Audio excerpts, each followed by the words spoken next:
Alright, so before I start this video, I just want to give a brief warning that this may be a long video or either a two-part video, so if you're not into watching somebody tear down an engine, then I'd advise that you do not watch this video. Alright guys, so today I actually have a Tecumseh. I believe this is to be a 3 horsepower. It's an older one. I bought this engine off of a friend of mine, and I ran it for a bit and the engine just seized. So I put a socket and a ratchet on here, and I got the engine to spin, and then I ran it, and at this time it had the coupling on it for the recoil.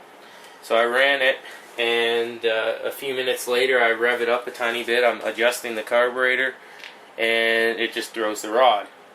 And when I did have the head off, I noticed there's quite a bit of cross hatches in the cylinder, so somebody might have had this engine apart before. So I want to take this thing apart, and I'm going to see what's wrong with it. I did ultrasonically clean the carb. I had the gas tank mounted on here, but now it was sitting outside for a few days because it's a blown up engine, right? It's not really worth it to fix because it is an older engine. So I originally bought this with the intention of maybe doing a little bit of a resto on it, but not anymore just because of what happened. So we're going to take this thing apart here, and I'm going to see what really caused it to blow the rod. But I want to take a look at the head. So I'm going to take off the shroud, I'm going to take the head off, and I want to see what happened in there and see if there's any scoring in there. Hell, that wasn't the proper bolt for the shroud there. Somebody's just thrown that on there.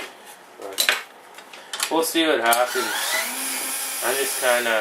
I'm not really too mad over the whole ordeal. I am just kind of fascinated by it. The way that it was running really well, and then all of a sudden she just blows up. I come back, I rev it up a tiny bit, and she blows up. But anyways, it'll be good for parts, so I can harvest the ignition off of it and the carburetor and whatnot. So we'll get her apart here.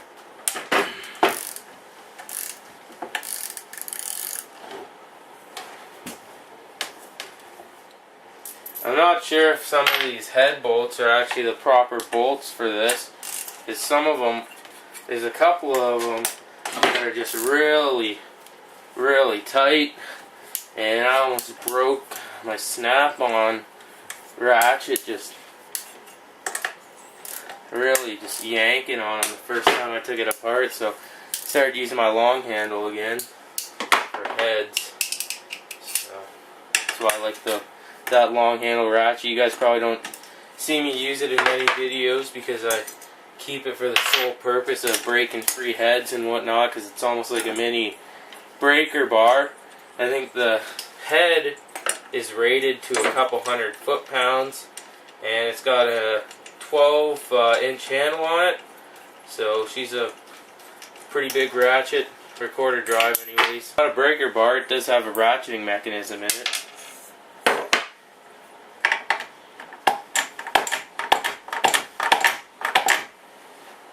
Interesting, both valves here are trying to open up at the same time when I'm turning over the engine. The piston's not moving at all, and we do got some rust in the cylinder because I did leave it outside with no spark plug in it, but didn't have any intentions on rebuilding this or anything, so I don't really care.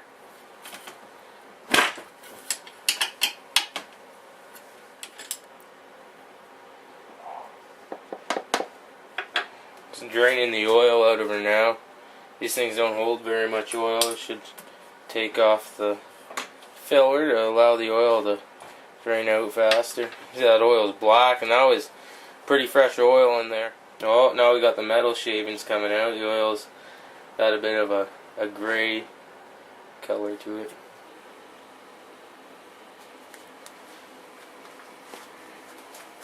So I got all the oil drained out of her now, and I'm gonna start breaking all these little bolts that hold the sump cover on. I'm going to break all these free, and I'll get the cordless screwdriver and just zap them all off.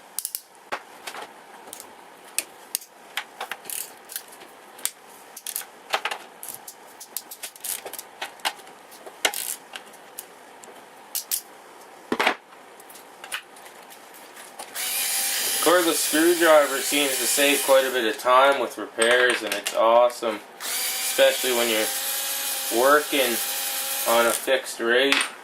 You just get one of these and you have no problems at all. Even though this is a cheap one, still seems to work pretty good. The battery usually lasts me about a day or so. I just plug it in every night before I get to bed, and wake up in the morning, she's ready to go for that day.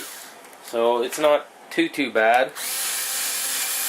Some days you forget to charge it and you'll just run it until the battery's dead, then you'll start using manual screwdrivers, and it's not too bad.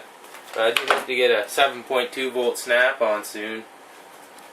So I just got the engine up like this just so that I can have all the oil that's left in there go downwards, because I don't want oil all over the place. I get a cheap flathead screwdriver I don't care about, and I'm just gonna tap her in there just like that and see if I can't get this block to free up.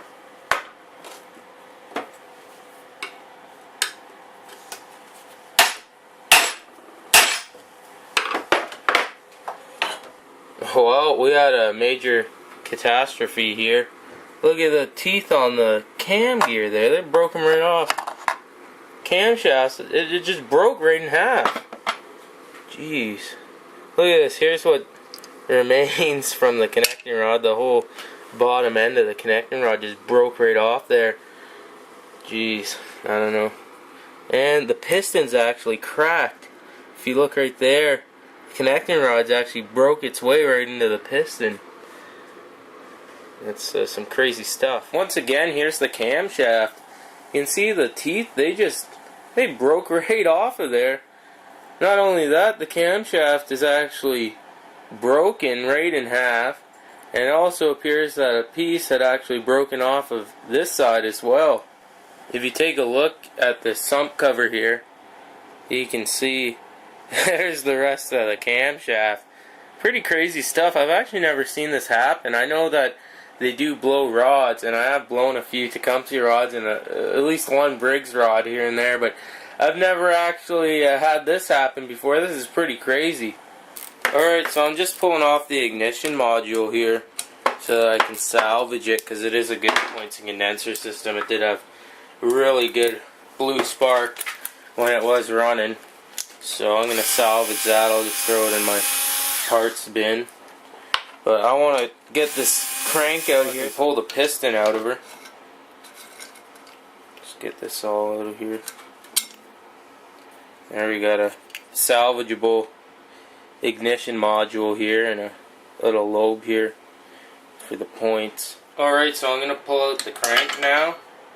And it's got some score in there where the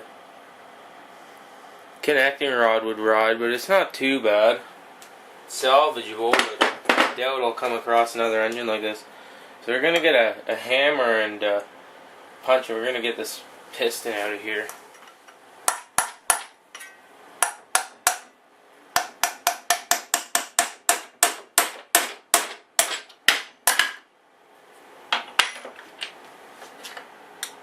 Jeez, I've never seen this before. Oh wow. So you look here, you can see the piston, it's got a big crack there because the connecting rod went like that. But if you look here, you can see there's a big lip where the piston's actually, the skirt's actually kind of bent out. Same on this side here too. So I'm guessing we might have had a knock that caused this. Because normally this would only happen if you had a knock, but the engine was running so well. I don't know, it's crazy. I never thought I would see this much damage in an engine that ran so well. Anyways guys, so as usual with me and Tecumsehs, I'm always left with a bucket of junk. Anyways, I'll catch you guys later.